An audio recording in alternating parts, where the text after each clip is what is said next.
Bagaimana manajemen masjid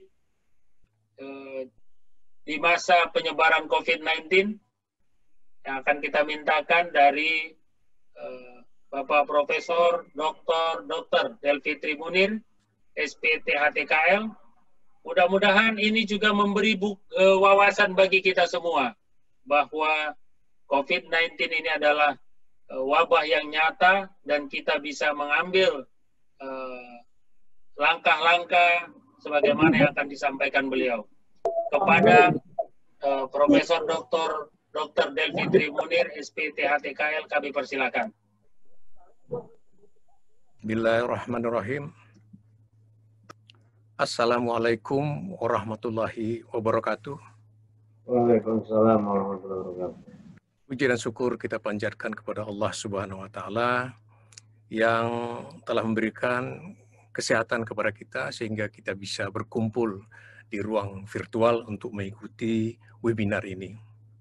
Salawat dan salam kita kirimkan kepada junjungan kita Nabi besar Muhammad SAW. Semoga kita akan tetap menjadi pengikut beliau sampai akhir hayat kita. Hadirin sekalian, tanpa terasa virus corona yang kita sebut sekarang sebagai COVID-19 sudah menjelajahi hampir seluruh permukaan bumi. Mungkin yang tertinggal kutub selatan dan sebagian kutub utara dan negara di pulau-pulau kecil di Laut Atlantik. Mulai Maret, kasus di dunia meningkat tajam. Demikian juga di Indonesia. Tetapi ada yang mencemaskan di Indonesia. Pada minggu pertama bulan Juli, itu angka kesembuhan mendatar grafiknya. Ini menandakan bahwa rumah sakit mulai kewalahan. Kalau kita bandingkan dengan seluruh negara tetangga kita ASEAN, maka Indonesia satu-satunya negara yang grafiknya masih naik. Sedangkan yang lain, ya Malaysia, Filipina, Kamboja, Vietnam, Thailand ini data bulan Mei itu semua sudah menurun. Dan Indonesia di negara ASEAN ini mempunyai kasus yang paling tinggi. Yang menariknya, ada negara Laos, Vietnam, dan Kamboja itu 0 angka kematiannya. Nggak ada yang meninggal di sana. Padahal sama dengan kita, vaksinnya juga belum ada. Tapi memang kabarnya disiplin mereka melebihi disiplin kita di sini. Hadirin sekalian, sampai hari ini WHO masih berpegang penularan dari COVID-19 ini melalui droplet atau percikan dari ingus atau dari air ludah penderita. Dia akan bisa terbang sampai 2 meter. Tetapi kalau partikannya kecil ya, di bawah 5 mikron, bisa terbang jauh. Apalagi kalau memang ditiup angin. Nah, sudah banyak laporan sekarang akhir-akhir ini bahwa penularannya melalui airborne. Ini artinya dia bisa terbang berlama-lama. Nah, ini di ruangan yang tertutup, ini sudah banyak dilaporkan, banyak terjadi infeksi. Dan di ruang terbuka pun kemungkinan dengan airborne ini akan bisa terinfeksi juga. Hadirin sekalian, virus corona ini sebetulnya makhluk yang paling kecil dan paling sederhana. Hanya potongan gen RNA, kemudian ada kapsulnya, kemudian ada proteinnya. Pertama muncul tempoh hari tahun 2002 yang kita kenal dengan SARS di Cina Selatan.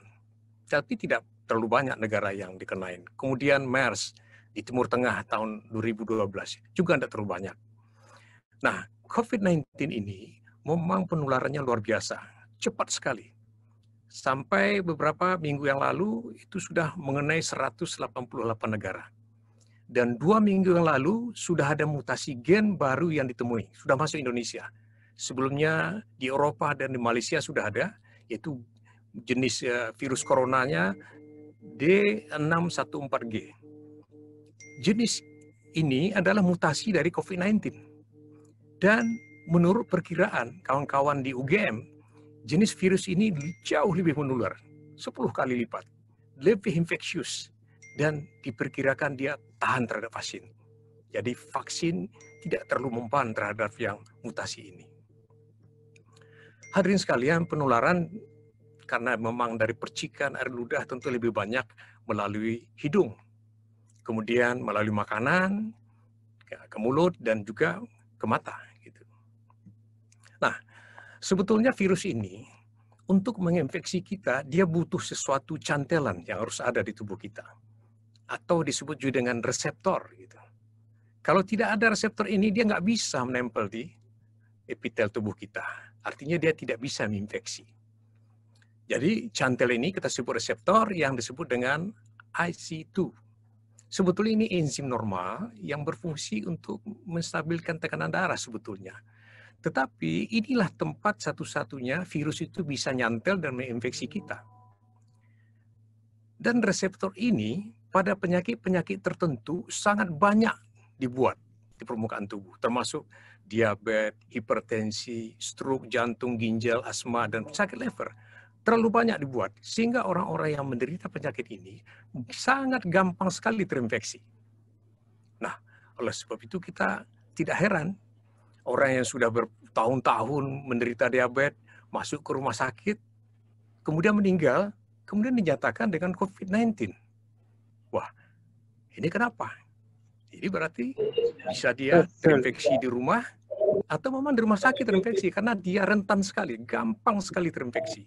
Begitu juga dengan yang lain, hipertensi. Dan juga ada obat-obat yang memang memicu terbentuknya reseptornya lebih banyak, seperti obat hipertensi. Jadi banyak sekali kasus yang kita heran, kok masuknya dengan diabetes, dengan stroke, kemudian meninggal, ya kok didiagnosa sebagai COVID. Jadi inilah persoalannya. Karena memang orang-orang yang menderita ini gampang sekali terinfeksi. Bisa di rumah. Orang-orang muda yang anak-anak di rumah, dia mungkin sudah membawa virus itu, tapi karena imunitasnya kuat, dia tidak ada gejala, tapi dia menularkan orang tua kita di rumah yang punya penyakit seperti ini.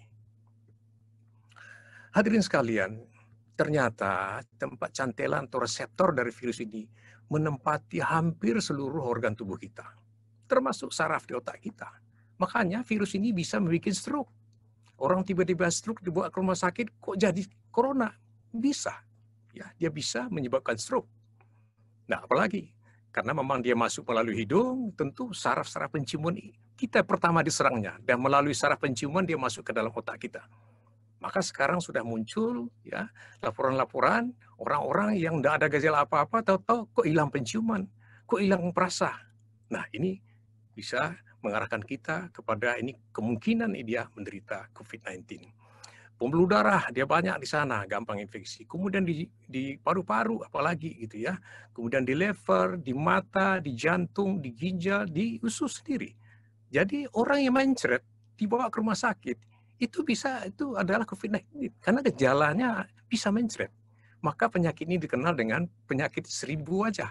Bermacam-macam gejalanya yang tergantung kepada di mana dia menginfeksi.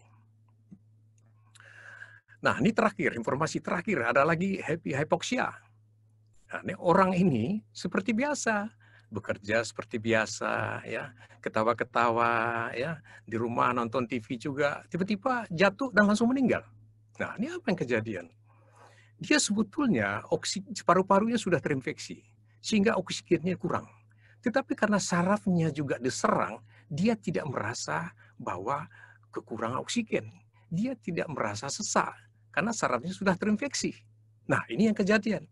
Tetapi kalau kita amatin, sudah ada tanda-tanda.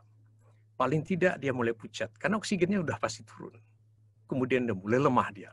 Hati-hati, ini kemungkinan dia mengalami hypoxia, dan ini akan cenderung akan terjadi komplikasi bisa kematian. Hadirin sekalian, sebetulnya virus ini tidak terlalu gampang juga untuk menginfeksi manusia. Tubuh manusia ini diciptakan oleh Allah Subhanahu wa taala dengan sangat sempurna kali. Seluruh permukaan saluran napas kita mulai dari hidung ke paru-paru itu dilapisi oleh selaput lendir. Selaput lendir itu dipenuhi dengan enzim-enzim dan bahan-bahan kimia yang bisa mematikan virus. Tetapi sayangnya selaput lendir ini gampang rusak oleh polusi udara. Nah, ini kita di Indonesia kan polusi ini jadi masalah. Apalagi orang perokok akan rusak.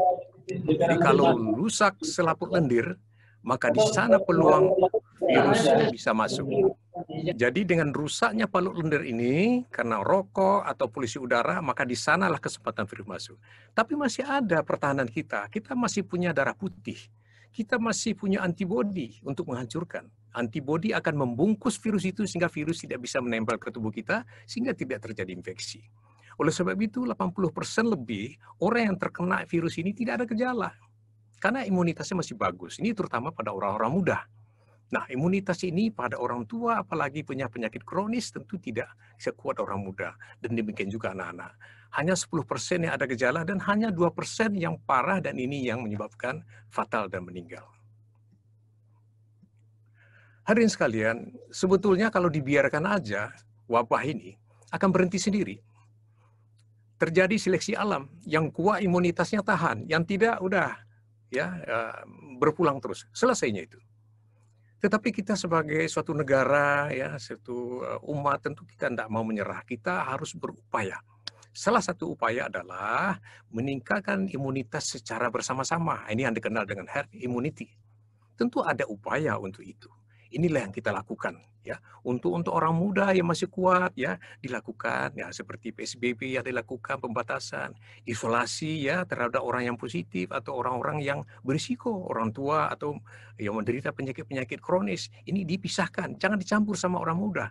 Orang muda masih keluar masuk rumah, kemungkinan membawa virus. Dia tidak ada gejala, tapi mengenai kita di rumah orang tua kita. Nah, orang tua kita ini apalagi menderita sakit, tentu akan mudah terinfeksi. Nah, vaksin satu-satunya lagi senjata kita. Alhamdulillah ini vaksin lagi diproses, ya. Insya Allah menurut pemerintah ini bulan Januari sudah mulai ada. Tetapi ingat, negara seperti Laos, Vietnam, ini nggak ada vaksin, 0 kematiannya. Jadi disiplinnya paling penting. Dan mereka minum kayak kita juga, ya, minum herbal, minum jahe dan semacamnya seperti itu. Hadirin sekalian, virus ini tidak bisa hidup di luar makhluk tubuh, apakah binatang atau manusia, gitu. Karena dia butuh makan juga, gitu. Nah, di benda mati dia ada bervariasi, dia bisa bertahan hidup. Contohnya di plastik 5 hari dia bisa tahan, gitu ya. Kemudian di aluminium 2 jam, 8 jam sudah mati dia. Di kacamata bisa 4 hari. Nah, di kertas ini harus hati-hati. Dia bisa hidup di kertas 4-5 hari. Nah, di kertas ini kan banyak surat menyurat, kirim-mengirim, nah ini hati-hati. Ya, di besi 48 jam sudah. Dan di panas, ya, dipanas kasih. Dan pada kena panas matahari, ya tidak lama, beberapa jam sudah mati dia. Nah, khusus virus ini, seperti saya sampaikan, dia hanya bisa menumpang hidup. Dia nggak bisa hidup sendiri. Dia butuh makan. Inilah dia ambil makanan dari tubuh kita. Sepanjang kita hidup, dia akan hidup terus. Tetapi kalau orangnya sudah meninggal, nah virus ini makan dari mana? Pasti ikut juga mati. Nah, sekarang jadi persoalan, kapan virus itu bisa mati kalau orang itu meninggal? Mudah-mudahan polemik mengenai jenazah ini akan berakhir setelah acara ini. Menurut penelitian, sudah lama sekali penelitian. Di Austria dulu, ya, Profesor Stamberger meneliti bahwa orang yang sudah meninggal 2 kali 24 jam, selnya masih hidup. Selnya masih hidup. Nah, kalau selnya masih hidup, berarti virusnya masih hidup. Nah, ini penelitian membuktikan, ya, bahwa jenazah yang sudah meninggal 2 hari, itu kemungkinan virusnya masih hidup. Karena selnya masih hidup. Ini penelitian yang membuktikan. Oleh sebab itu, itulah alasannya makanya pemerintah membuat ketentuan bagaimana protokol pemakaman orang yang meninggal karena COVID-19 ini. Karena kalau dia virusnya masih hidup, walaupun orang sudah meninggal, tetap akan mempunyai risiko menularkan kepada keluarga. Maka sebaiknya kita mematuhilah peraturan ya COVID-19 yang dibuat oleh pemerintah, bagaimana menguburkan almarhum secara COVID-19 protokol. Nah, upaya kita tentu melindungi diri, salah satunya dengan masker ya. Kalau kita di rumah sakit, tentu kita berhadapan langsung dengan pasien berbeda ya.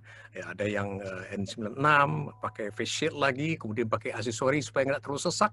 Tetapi untuk masyarakat, cukup dengan katun minimal 2 lapis, sudah cukup. Ya, sudah cukup untuk membatasi virus, dan sekarang sudah banyak sekali modifikasi ya, pakai jilbab pun dibikin pakai masker.